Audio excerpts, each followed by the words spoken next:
Hey everyone, my name is Wedge. Now that the holiday season's over, the Mana Source is back in action, and you know what that means. Born of the Gods spoilers forever. Well, at least until pre-release. On Christmas morning, we were given the gift of Kiora Atua in Planeswalker form. I don't know about all of you, but we've been waiting for this to happen for a while. Now that she's been spoiled, we wanted to take some time to analyze her abilities and her place in Theros Standard. We'll tackle this Planeswalker piece by piece. Let's get right to it. Kiora, the Crashing Wave, is 2 colorless, 1 green, and 1 blue for a 2 loyalty Planeswalker. Already there's some red flags for me. 4 mana for 2 loyalty seems like a really expensive price for not that much durability. Granted, you can protect her from one source of damage. By the time turn 4 rolls around, there's a decent chance there will be multiple permanents on the board or in your opponent's hand. In addition, we've seen Planeswalkers before that have come into play with more loyalty than Kiora for less mana. Not only that, but walkers like Liliana of the Veil and Ajani Caller of the Pride have much easier mana requirements as they're monocolored. When something like this happens, it usually means that the abilities on the walker are extremely powerful. So powerful that they need to be balanced by a lower loyalty and higher mana cost. Kiora's first ability prevents all damage that would be dealt to and dealt by target permanent on opponent controls until your next turn. First impression, very control oriented. You're looking to stem attacks from something gigantic, either to survive a little longer looking for a board sweep or to give yourself a combat advantage. The ability is pretty straightforward. One thing that's nice is that it uses the word permanent, so you can hit planeswalkers, enchantments, or anything else you find annoying. This also gives you an out to up her loyalty if your opponent doesn't have any creatures out. This first ability is fine, but is it enough to save Kiora's life? After you use her ability and bring her up to 3 loyalty, she's still incredibly vulnerable. Even if you manage to stop one creature from destroying Kiora, you have so much more to worry about. Lightning strikes, haste creatures, Boros Charm, there are countless ways to deal 3 damage. My problem isn't her ability or her converted mana cost, it's the loyalty. But we'll talk more about this more as we focus on her second ability. Kiora's most controversial and arguably important ability is her -1. You draw a card and you may play an additional land this turn. Let's get it out of the way. This ability is Explore. They took Explore, put it on Kiora.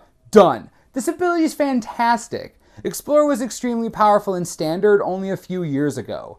A very strong effect like this obviously needs to be balanced. A -1 on a normal Planeswalker may not seem like such a big deal, but on one that starts with only 2 loyalty, it's devastating. Again, Explore is great. Always has been, always will be. The problem lies in her fragility. You can play Liliana of the Veil, get a sacrifice out of her, and she can die. But that's only 3 mana, and you're getting improved board position. For Kiora to use her Explore the turn she comes out, you're paying 4 mana for it and hoping to get a second activation. Against the current meta, it would be insane to think by turn 4, there isn't something on your opponent's side of the board that can wipe her out no problem. They don't even need anything strong, just 1 damage. An Elvish Mystic could do the job. If this is how you look at Kiora, she's basically a worse Oracle of Moldiah. Drawing a card is nice, and getting another land is extremely helpful, but for 4 mana, if you get nothing else out of it, that's rough. Kiora's last ability is hysterical. If you use her -5, you get an emblem that says, at the beginning of your end step, put a 9/9 blue Kraken creature token onto the battlefield.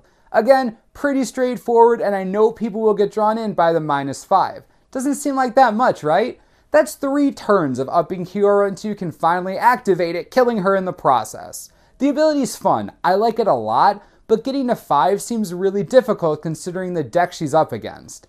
That said, if your deck has tight enough control to get there, this ability does provide a potential finisher.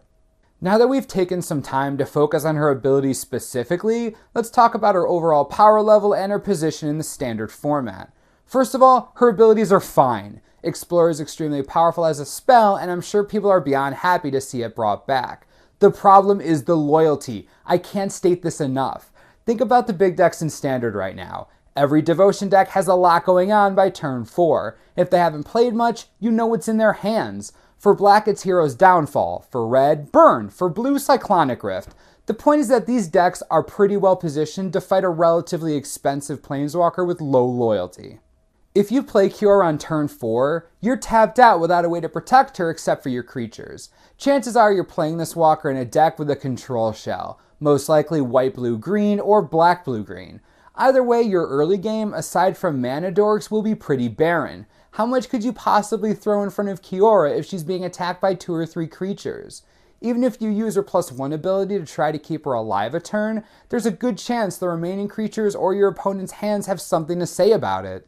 There are some people that would try to play her in new blue-green Evolve or Nykthos-based Devotion decks that focus on getting her out early. I want you to succeed. You have my full support here. She needs a new strategy to be viable, and this is where people are getting confused on whether or not to assume she's going to be good or bad. When a new walker is released, a lot of players look to current builds to see where they would fit in. You can't really do that with Kiora. Her abilities are unique, and her colors don't match anything being played right now. Look at it this way. In what situation would you play her over Domri Raid as a green walker? Also, in what situation would you play her over Jace as a blue walker? These two examples have established positions in the meta that won't be changed. Kiora needs to carve out something new, which brings me to... These two examples have established positions in the meta that won't be changed. Kiora needs to carve out something new, which brings me to my main point. Born of the Gods will decide whether Kiora will have any playability at all. The standard meta is healthy right now with a huge variety in Tier 1 competitive decks. There's plenty to play, but none of it's blue-green. Simic decks have existed for a while, but they just haven't had the necessary support to be successful. Born of the Gods is going to need to bring something game-changing. As it stands right now, Kiora is an okay planeswalker. Her abilities are good, but her loyalty is laughably low. Her lack of durability will need to be made up for somehow. Let's just hope Born of the Gods brings us something amazing. In other words, for Kiora to be the powerful walker we all want her to be, the meta needs to change in a big way. Until then, picking up some Prophet of Kruphix and Prime Speaker Zagana might be a good idea for you Simic lovers in case Kiora does take off. Here's to hoping. Let us know in the comments what you think about Kiora. Like her, hate her, want to go surfing with her, pet her kraken, anything. We're always interested to hear what you guys have to say. As always, subscribe below for the latest and most reliable Magic the Gathering information you could ever need. This is the Mana Source, I'm Wedge, thanks for watching, we'll see you next time.